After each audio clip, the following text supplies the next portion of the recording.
Muitas pessoas passam a vida tentando se sustentar em algo que fazem. Tentam se apoiar no próprio esforço, no próprio desempenho, na própria capacidade de acertar mais do que errar. Mas chega um momento em que isso cansa, porque nenhum ser humano consegue carregar a si mesmo o tempo todo. É nesse ponto que a fé deixa de ser um conceito bonito e passa a ser um lugar de descanso. Quando se entende que a confiança não foi feita para estar no que se faz, mas em Cristo.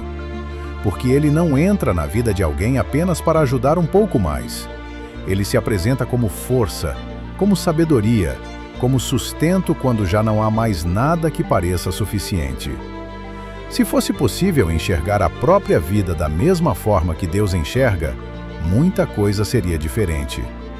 Muitas culpas perderiam a força. Muitos medos deixariam de comandar decisões.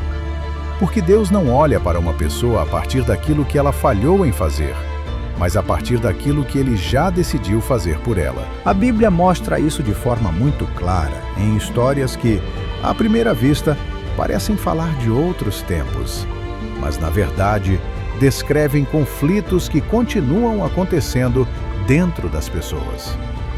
Um desses exemplos é a história de Mefibosete, filho de Jonatas e neto do rei Saul. Mefibosete fazia parte da linhagem real. Existia uma herança que, por direito, estava ligada ao seu nome. Mas, por causa de tudo o que aconteceu em sua história, ele cresceu distante do palácio, longe da mesa do rei, vivendo como alguém que não se via mais como herdeiro de nada. Ele carregava limitações físicas, mas também carregava algo ainda mais pesado: uma identidade quebrada.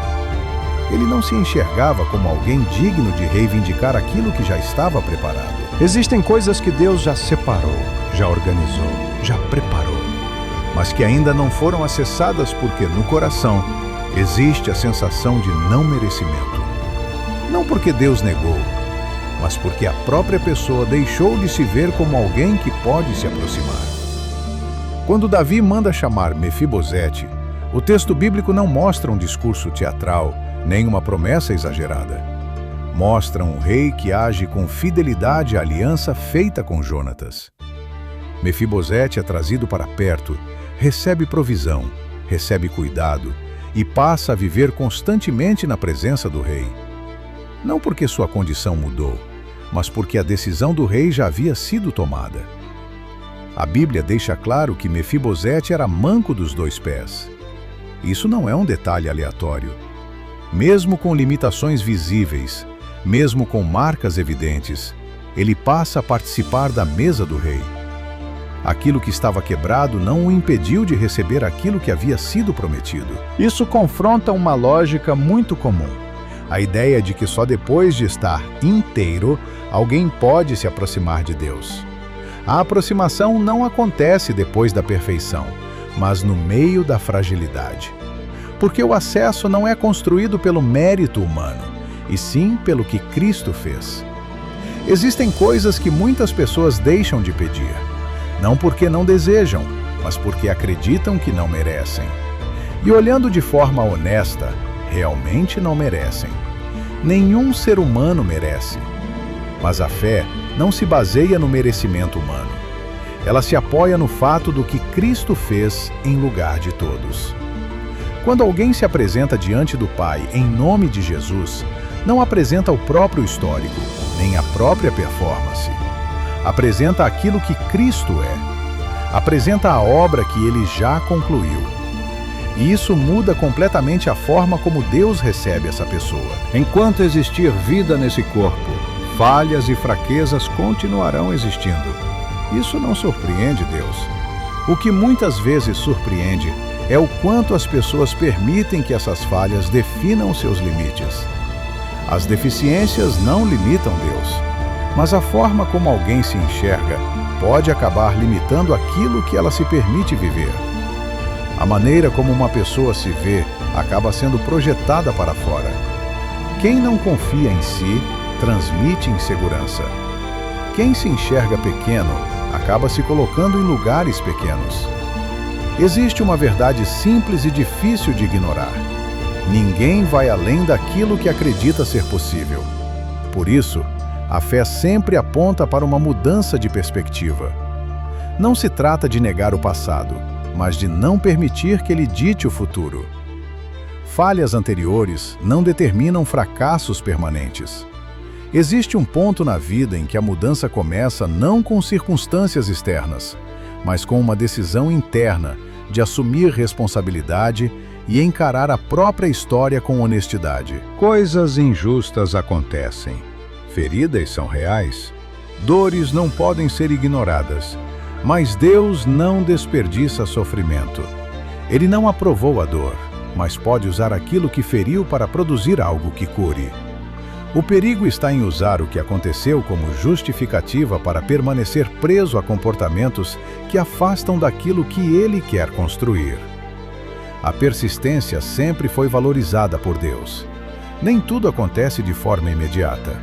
Algumas coisas são acessadas ao longo do caminho, sustentadas pela graça e pelo sangue de Cristo. O pecado não é ignorado, mas também não é tratado como sentença final. Arrependimento abre espaço para a restauração. Permanecer preso à culpa apenas impede o avanço. É por isso que a fé redireciona o olhar. Em vez de fixar os olhos no erro, convida a fixar no acerto perfeito de Cristo. Em vez de se definir pelo que foi feito de errado, passa a se definir pelo que ele fez certo e fez em favor de quem crê. A história de Jacó revela isso. Durante a luta com um anjo, quando é questionado sobre quem é, ele responde a partir daquilo que sempre ouviu sobre si mesmo. Jacó, o enganador, o trapaceiro. Mas Deus não encerra a história nesse ponto. Ele redefine a identidade. O nome muda porque a percepção muda. Deus não está interessado apenas em mudar situações, mas em transformar a forma como alguém se entende. Existe um convite para não se conformar com pouco quando há muito preparado, para não desistir da bênção quando ela está alinhada com a palavra, para crer que Deus deseja fazer mais, mesmo quando ainda existem limitações visíveis. A mensagem não é sobre esforço, mas sobre confiança. Mesmo com marcas, mesmo com fragilidades, existe lugar à mesa. Deus não traz à memória pecados que Ele mesmo já apagou. Muitas vezes, o maior obstáculo não é a falta de perdão divino, mas a dificuldade humana de perdoar a si mesmo. Quando Deus perdoa, Ele esquece. Insistir em reviver pecados que já foram apagados não produz arrependimento, produz prisão. O convite é deixar para trás, seguir adiante e aprender a se enxergar em Cristo. Porque Ele tomou sobre si tudo que era peso, culpa e falha, e entregou em troca tudo que é vida, graça e herança. E no fim, tudo volta ao ponto inicial. A confiança não foi feita para estar no que se faz, mas em quem Ele é.